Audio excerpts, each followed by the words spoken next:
Welcome back, guys, to another episode of Hormones Happen. I've got a special guest with us today. He's a serial entrepreneur and a fitness enthusiast. Dean, thanks for being with us, brother. Thanks for having me, man. I'm excited. My apologies for the last one. It's been a gnarly few weeks, so I'm glad we're finally able to connect. Yeah, dude, the life of an entrepreneur, right? But for those that don't know you, can you just share a little bit about what you do and your journey starting as an entrepreneur? Yeah, it's a handful. So right now, I own Muscle Monkey Functional Fitness, and when I say that, I'm with Muscle Monkey Functional Fitness. Really, our whole thing with building that particular company was making Muscle Monkey its own thing, its own entity. On paper, yes, I'm the owner, me and my brother Sean Trinkline, but really, we serve the tribe there. And I think that's really important. I'm also a digital marketer. I have another company and we do digital marketing for wellness clinics, cryotherapy centers, some med spas.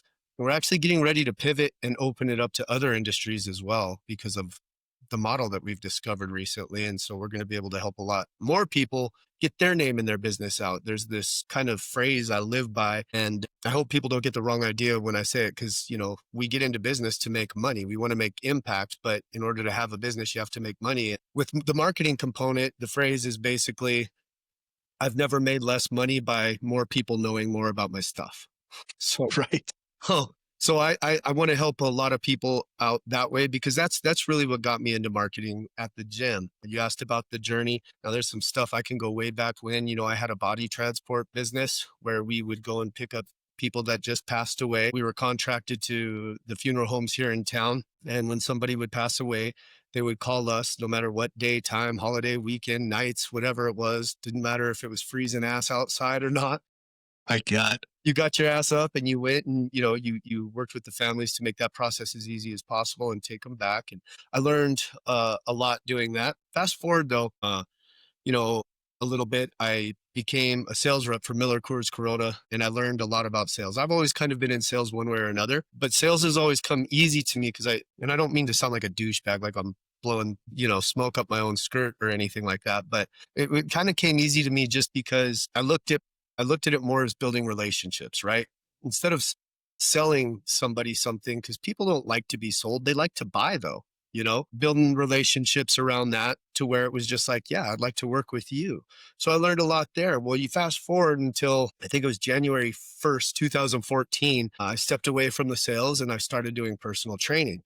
Now that was kind of my first foray, if you will, into marketing, content marketing. I didn't know anything, but like I've seen you do and I've watched you do, and you do a freaking phenomenal job of this, is you just basically go on to socials and you tell people what you do. And then you more so than that though, you help them, right? Sure. So you give them information, you tell them what they could do on their own. So you can put a little goodwill into the marketplace so they don't just think that, you're trying to sell them some shit. That went way better than I could have possibly imagined. Because it did, I had an influx of personal training clients that I couldn't help because, when you're doing one-to-one like this, there's only so many people you can help. So my brother, thankfully, he went to personal training school with me, National Personal Training Institute in Springs. And he's an amazing trainer. He's an amazing coach. He's a better coach than I am, to be honest. So I brought him on. He was able to get my overflow. He started posting a little bit, picking up his own clients. And then our goal was in 2 years to open up a gym, which would later on become Muscle Monkey Functional Fitness. But it went so well. We were able to do it in just a year. So Wow. February 3rd, 2015, we opened our doors.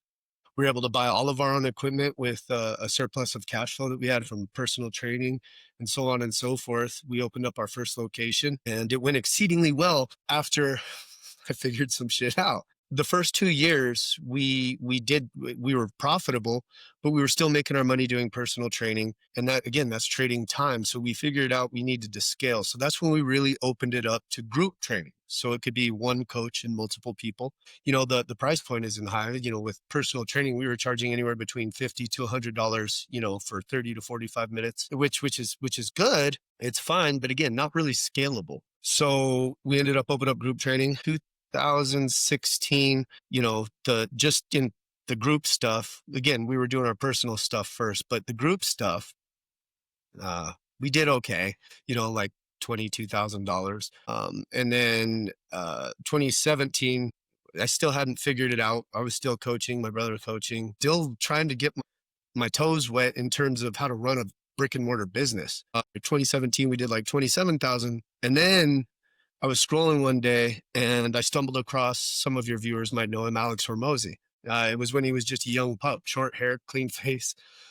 Doesn't look like he is now, and obviously he wasn't the Goliath that we all know him as today with acquisition.com. But we were like his seventh gym in his company, Gym Launch. Very expensive. We didn't really have two pennies to rub together, but when I was on a sales call with him, I talked him into, like, hey, I'm an operator, I'm an action taker, I'll figure it out. And if you take a chance on us, we'll do this quick. Well, the reason I had to do that was because to work in his original program where he taught you how to run your own ads, taught you how to be a business owner, not a gym owner, mind you, a real good business owner. It was $1,000 a week for 12 weeks to be a part of that. And we didn't really have that. So he sent us the course material, all that stuff, went through it, got launched, and we just started taking off right away. We were able to pay off that 1,000, and I think we did it in like 5.5 weeks.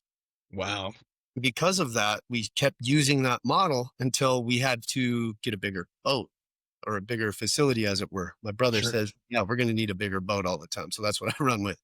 So we were able to buy our new location here and ultimately just fill that up too. COVID hit, knocked us on our asses. We got kicked in the teeth pretty hard. Some things transpired and like the business really took a massive hit, massive hit. So after COVID, actually, I mean, even in the last 2 years, we've been in a rebuilding process. But the most exciting, every bad thing that happens opens a door for opportunity. It's allowed us to really bring in an amazing group of people, which we call our tribe.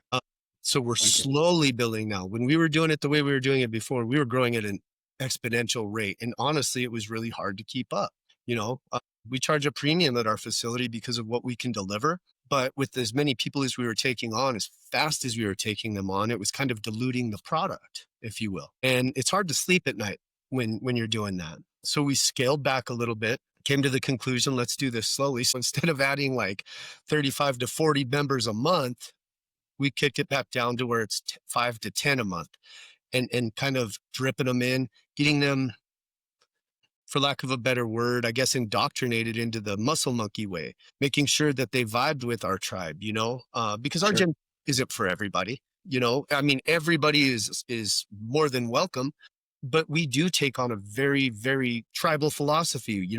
We have kickball teams, softball teams. We do so much stuff out of the four walls of our gym. We're going to be in the parade this coming November, the Parade of Lights, which all our members are doing voluntarily. They asked me, hey, we've got a truck and a trailer. Can we represent Muscle Monkey?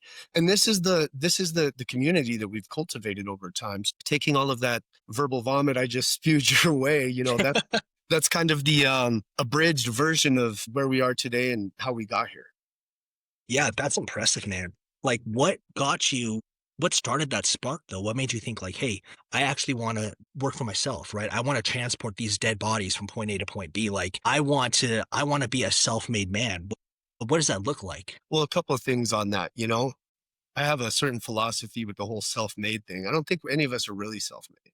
It takes everybody, like, yeah, an idea, that's the spark, but it takes a tribe to any endeavor to get you where you want to go. There's the saying, if you want to go fast, go alone. If you want to go far, go together. So just in that note, I can never take credit for being or claiming to be self-made.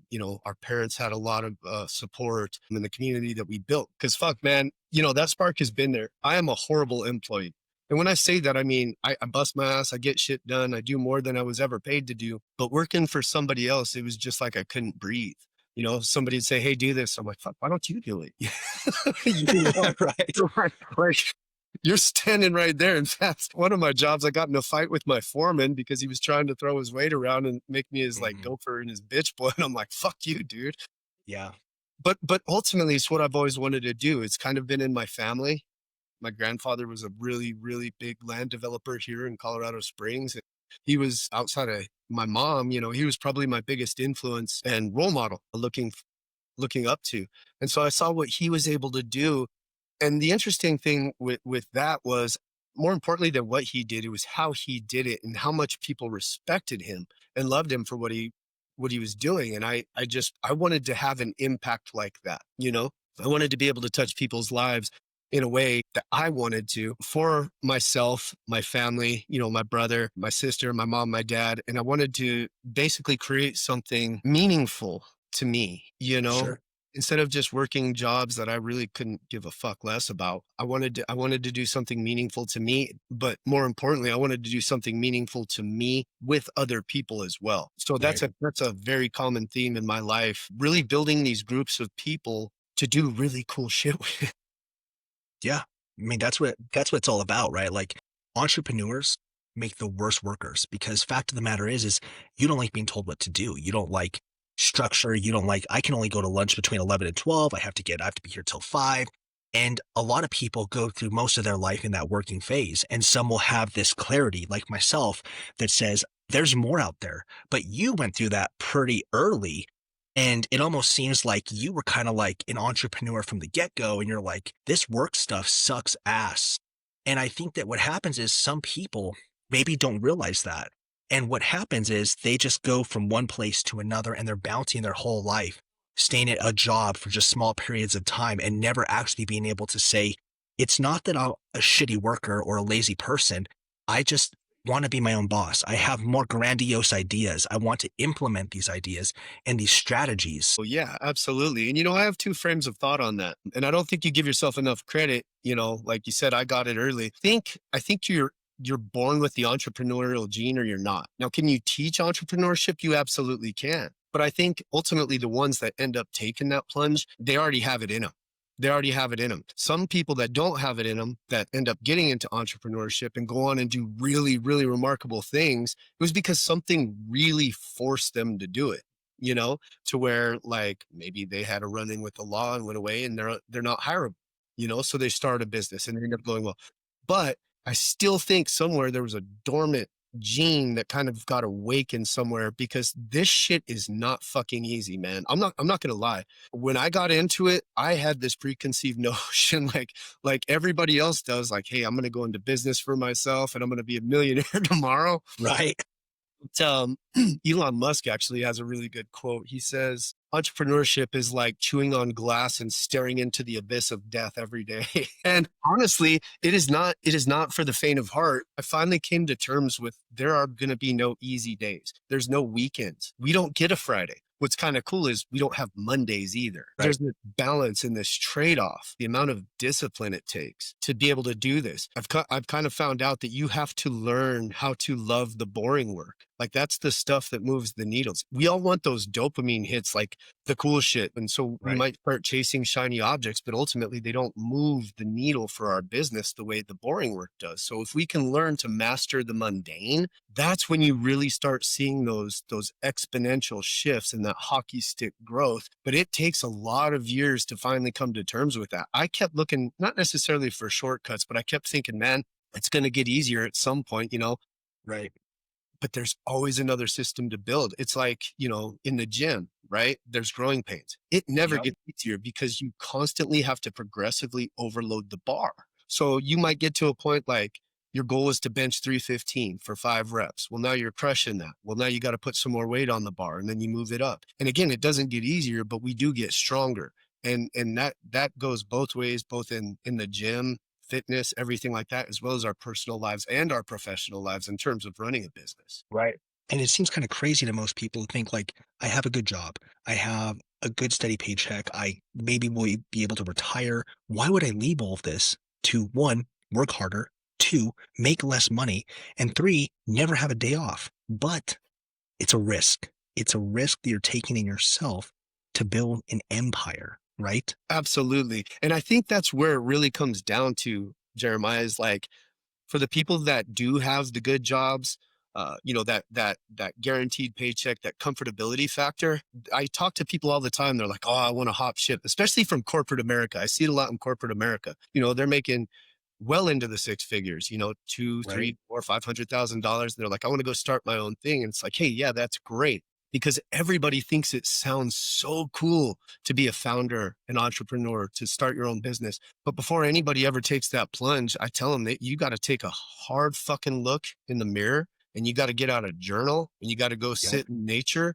and you have to get real fucking honest with yourself about if you like the idea of it, or if it's an ingrained personal trait to where if you don't make it happen, you will be on your deathbed and very disappointed that you didn't. And after having these conversations with folks, you find a lot of people are like, maybe I don't really want that, because you do. There's so much sacrifice involved. It's very, very ugly at times. And I tell folks all the time, like, entrepreneurs, we don't really have emotions like normal people. There's no happiness. There's no sadness. Don't get me wrong. You can be happy or sad, but What? Geez, Dean, this is depressing. no, but we have the opposite side of that, right? So happiness for us is momentum when things are going good, Yeah. and sadness is constraint, like when things kind of hit the wall, right? So you have to be able to take happy and sad and the emotional component out of it, and then look at it in terms of simplicity. Am I in momentum right now? And why? So I can keep doing that?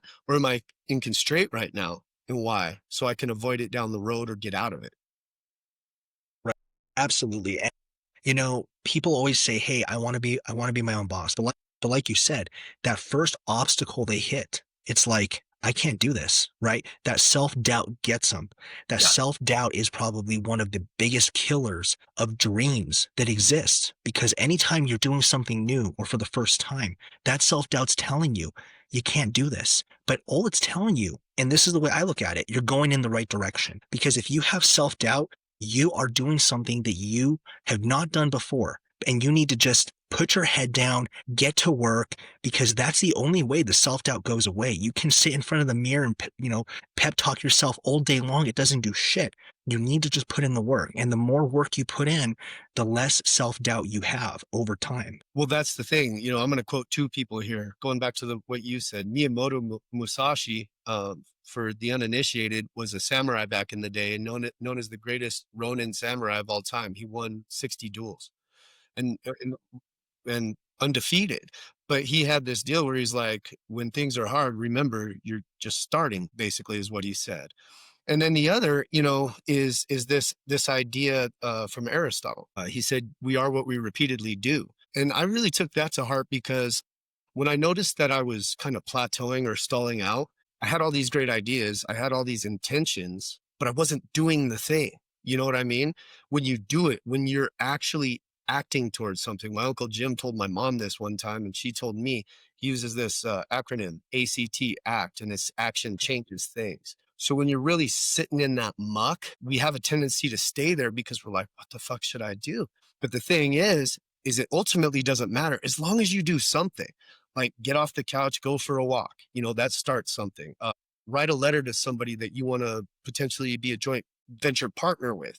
Just the mere act of actually taking action and doing something can get you up and out of that shit, to where you just start building these little micro steps. The Japanese call it kaizen, 1% better every day. Oh, I You know, love that. and then stop focusing. This is a big one, Jeremiah, and I'm sure you've seen it as much as I have. People, they look at the whole picture, right? And that's pretty fucking overwhelming. Dude. That's pretty damn, they're thinking of the output, the result, the goal, and what it's going to take to get there. But when you do that, you really blur all those micro inputs that you have to do to get that outcome that you want.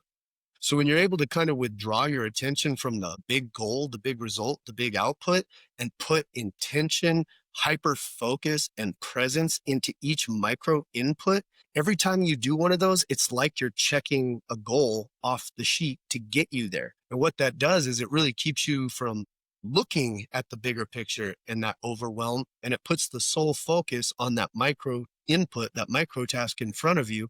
And then when you check it off, it's on to the next. It's just like climbing up a flight of stairs. You don't, they're going to the fucking incline. I hate the fucking incline. I've done it one time and that was enough. That's it. But dude, it took me forever, but it got to the point. It's like, just one more step. That's what happens when you're 260 pounds of muscle, Dean. That's your own fault. You did that to yourself. Yeah, far from that, but I'll take Yeah. it. But you know, the thing too is you gotta run your own race, right? Yeah. Like it's really easy for you. Like let's say for you, it's really easy for you to see the gym down the street and say, you know, screw that gym. What's that gym doing that I can't do? Forget that. You run your own race. How can I improve my own operational efficiencies? What can I do to improve me? And then forget about them because you are the visionary. You have to stay focused on what you do. It's like me as a hormone clinic trying to compete with Hims and Hers, probably the biggest hormone replacement clinic in the world, right? It doesn't make any sense. It's like someone that wants to sell stuff on Etsy competing with Amazon. That shit doesn't make sense and it just gets depressing. It's too much. You need to run your own race and just realize that every great entrepreneur has ran their own race and they're where they're at now because of that. Absolutely. And it's really fucking hard to do, especially in today's day and age with social media, where nothing gets broadcasted but the fucking highlight reel, right? Yeah, it's trash. So if you don't have some very, very good intrinsic self-awareness, it is hard not to like compare yourself to other people. And I fall victim to it at times myself with a bunch of different things. And it's not industry specific. Bozy, you know, I mean, I fell Mhm. into that shit for a while. I'm like, God, he's doing all these amazing things. Why can't I do it? But then again, I had to be honest with myself and I look at the volume of work that motherfucker puts in. You know, he doesn't have kids. You know, he doesn't have this, Mhm. that, or the other. And he loves working round the clock. Now, when you're an entrepreneur, you are kind of working round the clock. And what I mean Yep. by that is you might not be doing the physical act of work, you know, at night when you're with your parents or with your family or your parents, whoever it might be. Yeah, whoever you're living with. But in the back of your mind, it's always like, it's always there. I was actually talking with Stephanie that owns Clean Eats here in town the other day. And we were talking about this because, you know, it's a curse. It's a blessing and a curse, but it never goes away. It's always, how can I make what I'm doing better? You know, but at the same time, trying to find balance with appreciating when things aren't going wrong, you know, like Yeah. we always get pumped when something breaks and we fix it. Like, cause again, it's that dopamine spike. Hmm. So I think we take for granted that appreciation factor of shit not going wrong because when things aren't going wrong, Scary.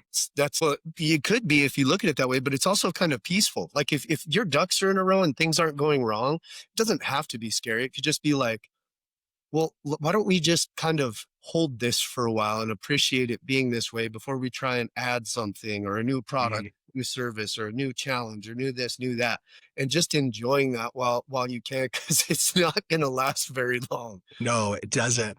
It doesn't. And you know, the thing is like with Instagram and TikTok and stuff, dude, you're right. I mean, that stuff is garbage. It's poison. I mean, you don't even know how many filters I have on right now for my face. Like this shit's not real. This is virtual reality, bro. But you know, the reality is being realistic with yourself. And you have to be reasonable with yourself. You have to have reasonable goals, like you said, 1% better every day. Some people say, no, I'm going to wait till I have that most profound, you know, realization in the world and I'm going to make the next iPhone. Dude, that is never going to happen. If you are waiting for destiny to come find you, guess what, man? You're screwed. You have to make destiny happen. You have to go out there and just do your best, 1% better every day at something, and you will find it. 100%. And you look at the titans, you know, the people that we place on pedestals, you know, to your iPhone comment, you know, Steve Jobs. Steve Jobs, yeah. He didn't wake up one day and say, I'm going to fucking invent the iPhone. You know, he had an idea with some programming he wanted to do. He put in some fucking code, and next thing you know, he made Macintosh. Mac Amazing. became Apple. Apple released him. He made his other company. Apple wanted him to come back. He came back. And after he came back, I mean, that's the birth of invention and innovation is just the very small actions. There's roots. There are roots, however Whatever, tomato, tomato. that have to be planted first, right? Like you can't grow Yes. the tree without those roots getting planted. And it starts with a fucking small seed. And over the time, that seed has to absolutely destroy itself, literally destroy itself, so it can take off and bloom and become what it's supposed to be. But like you're right, the folks that look at it like, I have this thing, all the conditions have to be perfect. I'm waiting for the perfect idea that's going to make me a billionaire. You know, Yeah. the amount of times that no, there's a very small percentage where they kind of hit a home run out of the gate. But then what happens when the next idea doesn't come around like that? They've built this pattern that it's supposed to be that way. So that's going to keep them from taking those micro steps because they're going to be waiting for another one. And for lightning to strike twice like that, Doesn't probably happen. not going to happen. No. No, it's not. And on the other end of that spectrum, grind culture, right? So I think grinding, grinding is good, man. We want to grind. We want to get it going. But to a point, you have to realize you're either going to be grinding your whole life or you're going to shift your mindset to where you're going to start scaling, right? I mean, no one wants to grind their whole life. I could not imagine being in the infancy of the clinic my whole life. I would be burnt out quickly. You've got to be able to say, you know what, I'm done burning myself on at both ends, and it's time to actually start making some progress. Absolutely, man. Like there's seasons. There's seasons. I'm completely against grind culture, especially because you have people like the Alex Hormozis that people look up and listen to, but I don't think they really hear him when he's talking about it, because yeah, he is a workaholic, but it's not discipline to him because that's what he loves to do. Right. So he's not grinding. Like me, I don't only want to do business shit. I want to go hikes. I want to travel. I want my family to become citizens of the world, you know? But there are seasons where, yeah, it is a grind. I'm actually in a grind right now. But now with a little more wisdom, a little more gray in the beard, I know it's only a season and it's not sustainable. I've hit burnout 3 times in my Oh, life. And let me tell you, brother, it is not a good place to be. It takes an act of Congress and or God to come out of it. And it takes I some bet. hyper clarity that is very hard to establish when you're down in that burnout. It's difficult. Yeah. Just that muck, right? Because I mean, as far as the traditional lifestyle, the life cycle of an entrepreneur, you start as a worker who decides I don't want to be a worker anymore, but Yeah. you still have that worker mentality. So you start your business, which is actually just another job, and you're a worker at your own job. And that first step to actually say, I want to be an entrepreneur is when you actually realize I'm going to offload some of this work to someone else. That's when you actually start trading money for time. And that's when you say, wow, I have time available. What can I do with this time? Well, you can start doing $100 per hour projects instead of $10 per hour projects. Yeah. And then you repeat this process. And then eventually you just become so good at it that you become an empire builder, right? Like it's a whole different mindset and it's really difficult to shift. And, I'm still within this phase. I'm by no means an empire builder, but going from worker, which we've been taught to do our whole life, to entrepreneur is a very difficult and unnatural jump. It is. And that's why a lot of people remain stuck. And that's why the statistics are so, I guess, tragic with people that go into business Right. those because they never learn how to get that. Is Michael Gerber. He wrote an amazing book called The E-Myth and The E-Myth Revisited. And he talks Loved about it. stages of entrepreneurship, like the cake maker that makes amazing cakes. So they open up their own bakery. They don't know fuck all about marketing. They don't know Mhm. shit about sales. They know how to bake a fucking good cake, but they don't know how to make a business run. And that's what I was running into my first 2 years at the gym. I didn't know how to make a business run. We get into business becoming, and we take that technician mentality with us where we're still doing the thing we thought we got into business to do. But then Yep. you ultimately find out like, hey, I'm not a gym guy. I'm a marketer because if people don't know what we do, I'm not going to have a business very long. And then it's like, oh, I'm not just a marketer. I'm a salesman too. Everybody hates that rap. Nobody wants to be a salesperson, but they don't understand that if you want to be a viable, profitable business, you have to be a salesperson, you know? But again, it really comes down to like being honest with yourself and saying, is this going how I want it to go? And if not, what am I doing wrong? Because you might bake the best fucking cake on the planet, right? But if Yep. nobody knows that you sell cakes, you're It gonna doesn't matter. you're gonna eat them all yourself. But I guess that keeps people like me and you in business. So I mean, Yeah. let them eat cake. Yeah, yeah, exactly. And when I'm marketing, I just go to sleep telling myself I'm trying to help people invest in themselves. Easy enough. But the thing is, what about family dynamics? Like this is a very unique perspective that a lot of people who are considering entrepreneurism needs to think about because for me personally, there's always a lot of guilt. There's a lot of guilt on my end because I had a lot of people support me on my journey, but Yeah. they didn't know, and I surely didn't know what it was going to take to become successful at this. And those people sometimes can be upset that you can't do things with them. And I feel bad because of the fact that I've changed. I had to change. And it's nothing on their part, it's me. And I had to choose the business. over those relationships. Yeah. No, 100%, man. And I'm going to be completely transparent here. The people in my corner have been fucking phenomenal. I've gotten no external guilt really. Now, in terms of family, friendships, I've had a lot of friends go, you know, because they said I became a new person. And that hurt for a little while until I realized that they were absolutely fucking right. With the goals that I have and the things that I want to do both for myself and my family, I had to change. You have to become a different animal. If you want more in life, you cannot continually do the shit that you were always doing and expect anything to be different.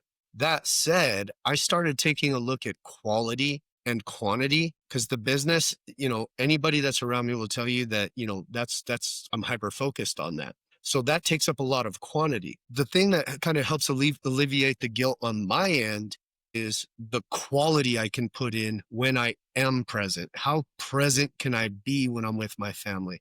And I fucking sucked at that shit too. Like, Hmm. been at family events and gatherings. So, I'm the pot kind of calling the kettle black because I've been guilty of it too. You're in your phone going through emails, or I'll go to a family event and I'll bring a book and I'm reading the book. Everybody's laughing time and I'm in the fucking corner with one of my books, but but I'm getting better, and it's like anything else. It's like health. It's like developing wealth. It's a practice. You're never going to master it, but you constantly practice it and you get, again, that 1% better every day.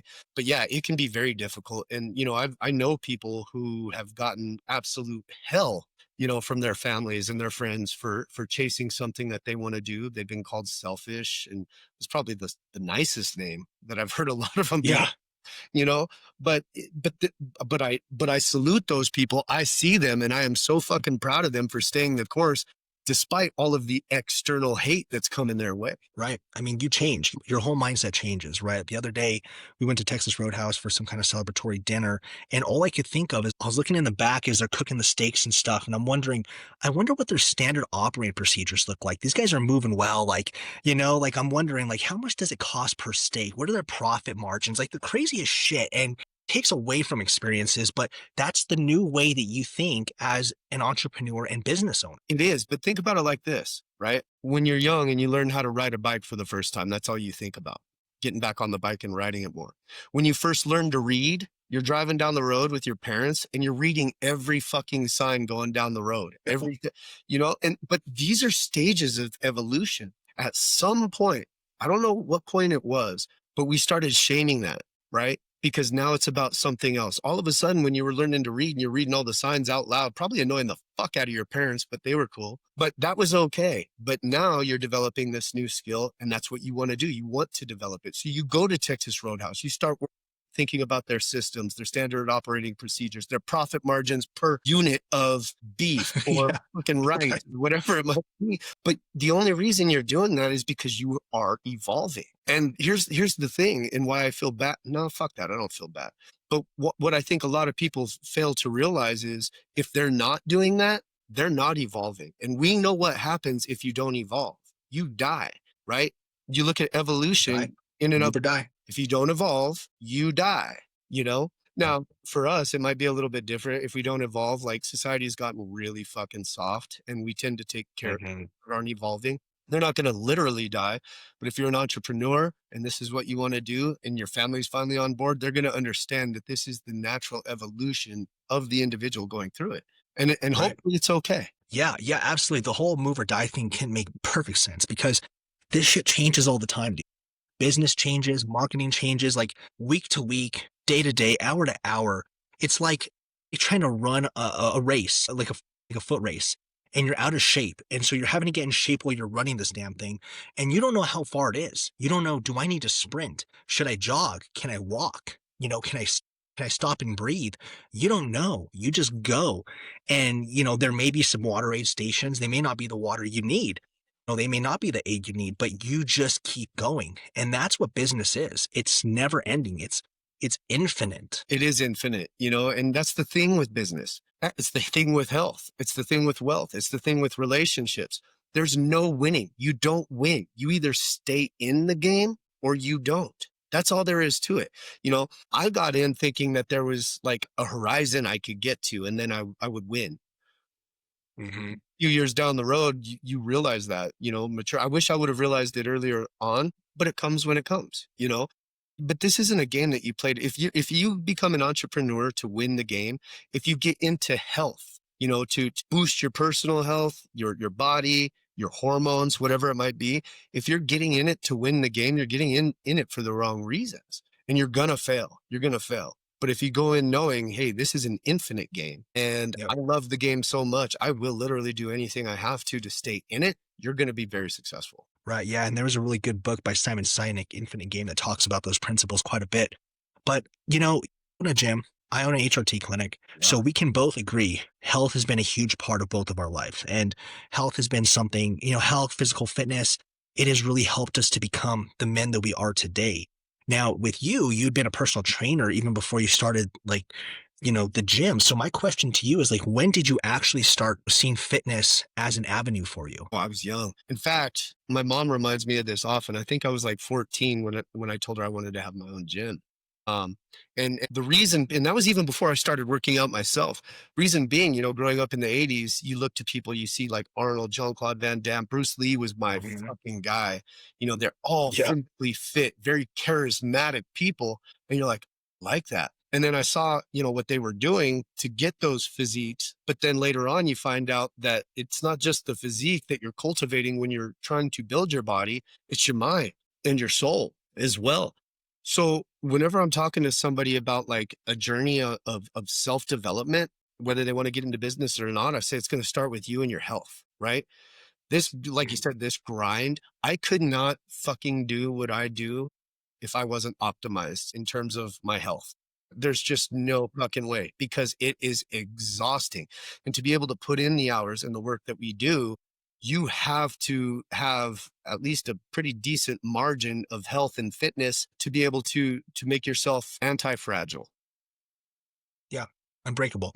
Stronger people are harder to kill. That's just a fact. Yeah, absolutely. And so, I mean, the reality is, there's a lot you can tell from someone based off their physique. When someone's in good shape, okay, and they don't even say a word to you, you already know a couple things about them. You know they understand delayed gratification.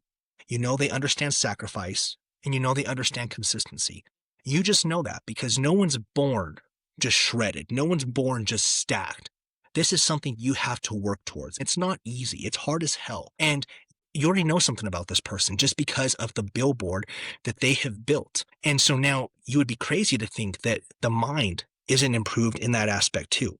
Sound body, sound mind. Absolutely. There's a flip side to that too. Whereas, and I can speak from this personally because, when I did start working out, it was basically because I was a skinny kid, and I had I get body dysmorphia issues for being super skinny.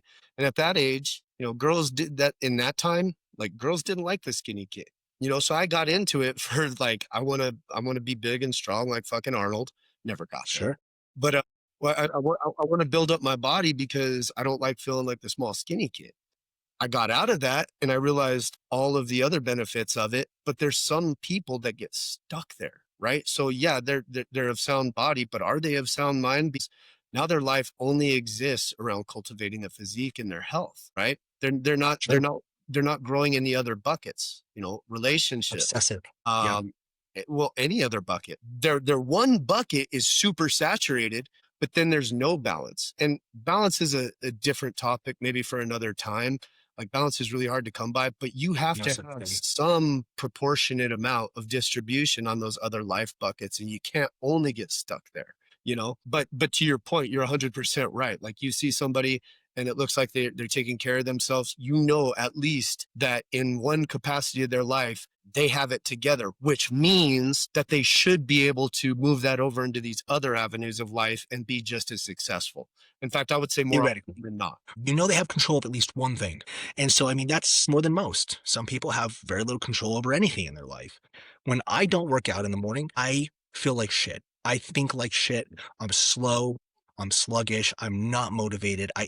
That sets the tone for the day. When I wake up early in the morning, it is dark. It is cold. I don't want to do it, but I do it. I do something I don't want to do first thing in the morning. I've already achieved the hardest thing all day. The rest of it is just the cherry on top of the sundae. Absolutely. 100%. And I feel the same way.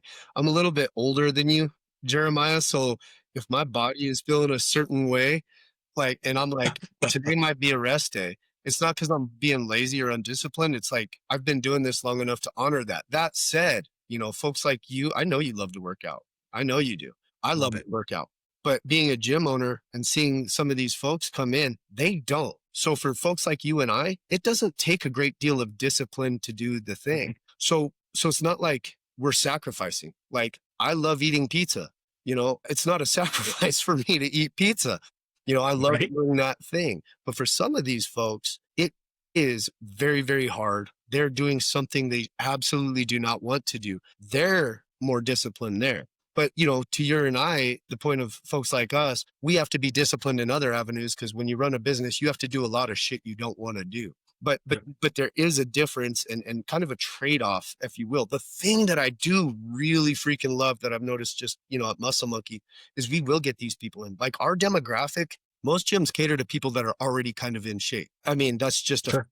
our Right. demographic, people that aren't in shape or never were in shape or used to be in shape, maybe never lifted a weight in their life. The thing that, I'm most proud of at Muscle Monkey is now after they come in and they get through the grind and where they do need that discipline and willpower, it becomes something that's no longer needed in terms of discipline. They learn to love it again. And so now what happens, again, that 1% incremental improvement, now this isn't a thing that's taking any mental bandwidth for them. It's something that they want to do and has become their identity. It's just not something they're doing anymore. It's them. Now they can focus that shift onto something else that will require discipline again.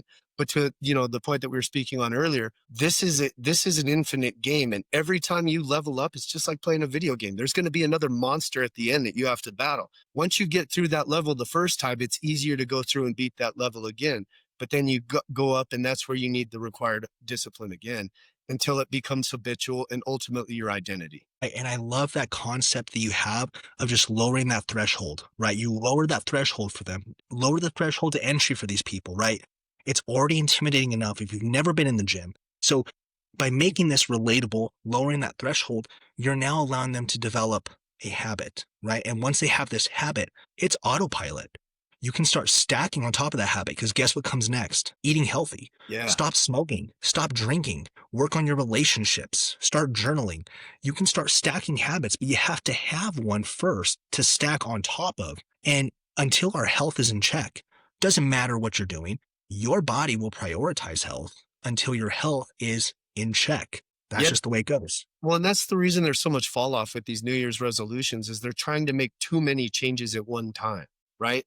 And you Yep. you you you said what really helped me and it made things clear as day was when I realized I don't have to get people past the finish line. I have to get them over the starting line. And again, it lowers that threshold now. And then you communicate that to your clients. It's like, hey, yeah, I know you have a goal to lose 57 pounds, but let's lose one. And not even let's Right. lose one. Let's start prioritizing the inputs instead of the outputs, right? So let's get to the gym day one. Let's get to the gym day two. Like you said, instill these habits that initially require the discipline until it doesn't require discipline anymore. And now let's look at phase two, phase three, phase four, so on and so forth, and keep going up like that without really having a horizon, just focusing on those initial micro inputs. Yeah. And sometimes that can be really tough when you realize I'm going to be doing this forever, right? This is a forever thing. There's no peak. It's not like bodybuilding where you prepare to step on stage at your absolute most shredded and Yeah. then you have an off season. For people like me and you, there is no on season and off season. This is a lifestyle change. And being able to say, I'm okay doing this forever. I'm okay investing in myself, I think is completely fine. You don't have to have these crazy, audacious goals in order to do it. And if you're like waiting to go to the gym or waiting to get healthy or look at your hormones because you want to have this crazy, huge, audacious goal, it's not going to happen. It's just like the destiny thing. You need to just get started and realize I'm going to develop this goal as I go. Absolutely. Absolutely. And I think a lot of that, again, like one of the things that I discuss in our consultations at the gym with people is like, look, I love the goal that you told me and it's 100% achievable. But what happens when you hit it? Yeah. Are you done? You know, like one of our biggest things, we have an amazing 6-week program, like a jumpstart program, a challenge, if you will, to get people jumpstarted. And then it's like, well, then what? Like if you lose that 25, 30, 40 pounds in that 6 weeks, whatever it might be, now what? Do you think you're golden and you're just going to fall off? Because what we've seen time and time again is people will do that. They're like, fuck, I've achieved it. And then they're back about 6 months later and they put it all back on. Yeah. And they're like, what the fuck, Dean? And I'm like, well, what the fuck you? Don't look at me. We talked about this, like, and really being honest about setting that expectation and that standard that it is, because, like I said, everybody's welcome at Muscle Monkey, but the people that we love there are the people that know this is a journey without a destination. We will tick milestones and mile markers as we go, and that'll keep the dopamine spike high because everybody likes novelty, you know. But you have to have these mile markers along the way, these internal challenges, these things that keep it fun and going. But they have to know, like this is the long game we're playing. Right. And people will typically think that motivation's key, right? Stay motivated, always be motivated. Motivation is a fleeting thought. Motivation makes undesirable things fun at the time. But what happens when you don't want to be there? It's cold. The music's off. The voices are in your head. That's consistency. That's when you say, you know what? Even without wanting to do this, without the motivation, I'm going to do it anyway. And that's really what develops results is consistency, not motivation. If you're waiting for motivation, you're going to be waiting forever. No, you have to learn to love the boring work. Consistency is boring.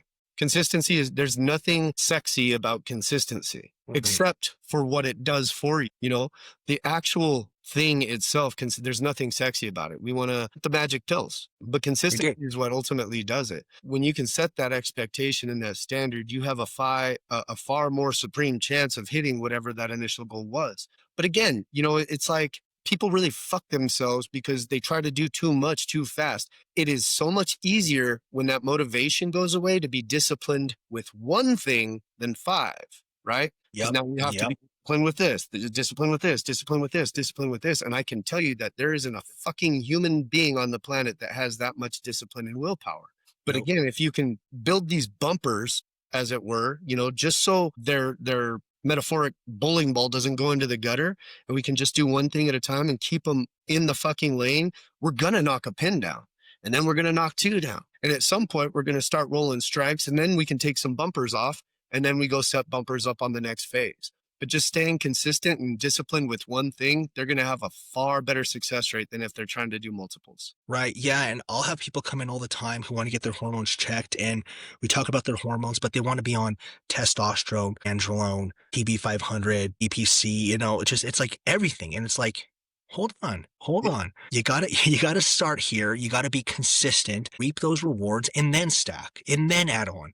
But if you're trying to do all of this at once, it's going to burn you out regardless of what it is. You're just going to overload yourself, and it's not a lifestyle. It's just a quick little flash in the pan. It's not going to stick. And that's like with any new habit or any new activity. If you're doing 1,000 things at once, 1,000 new things at once that novelty wears off, you're not going to be consistent with it. You will fail. You will fail. And it's like this guy I know, Nick Peterson, he actually wrote a book called Bumpers. And that's kind of how I got that analogy. But he was working with a mutual friend of his and mine named Trevor Cashy. He's a brilliant nutritionist. Fucking brilliant. But anyway, he got in his program. They're actually roommates at the time, and he wanted help with his nutrition. This guy's super jacked anyway. He just wanted to dial it in. He's like, okay, I'll help you. He's like, what do I do? He's like, drink a gallon of water a day, every day for 7 days, and then hit me up. So he did. You know, they talked about it, you know, at the end of the week. He's like, do you drink a gallon of water a day every day? He's like, well, I did, you know, during the weekdays, but kind of fell off during the weekend. He's like, 7 days, come back, tell me if you drank a gallon of water a day. And he did. It was that sentence right there that he understood the game he was playing. It's like, okay, all right, I have to do these things. If I can't be consistent with drinking a gallon of water a day for 7 days, how am I going to be consistent moving on to the next level?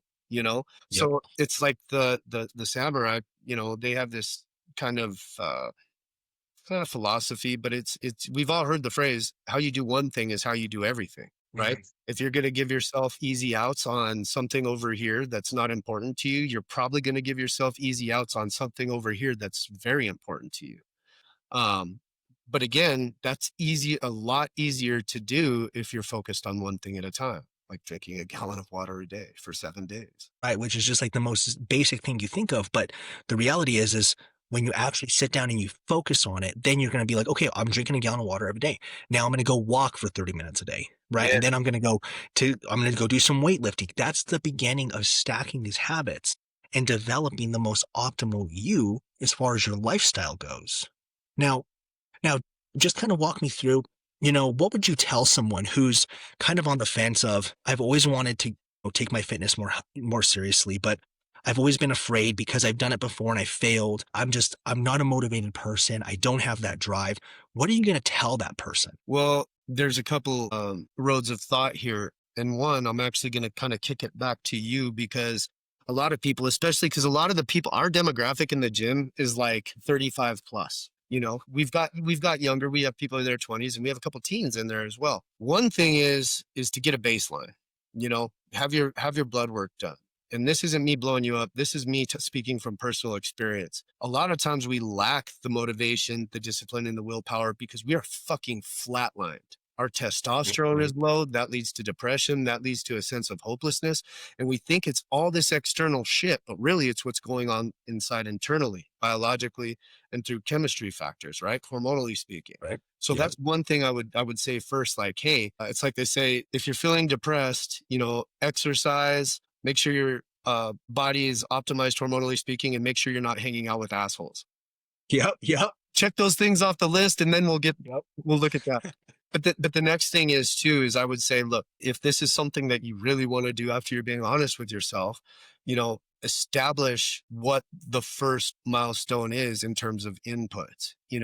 Especially if you've never exercised or it's been a long time since you've exercised, what is the smallest hinge that will swing the biggest door? Let's start there, And like even people like you've seen some of my content. I show people what to do on their own outside of the gym. Maybe Mhm. eventually they'll come into the gym, but a lot of people just aren't ready to go into a gym to begin with. Right. They're just not ready. They have to build that confidence up. Start with 5,000 steps a day, do that for 2 weeks, then move it to 10,000 steps a day, and make these incremental lifestyle adjustments and then get your ass in the fucking gym because ultimately in my opinion, with some research I've read, and there's different frames of thought on this too, but the people that tend to live the longest are people that are naturally stronger. Like you said, stronger people are harder to kill. But when I say Yeah. that, say it from an egotistical, like, oh, you got to be freaking strong.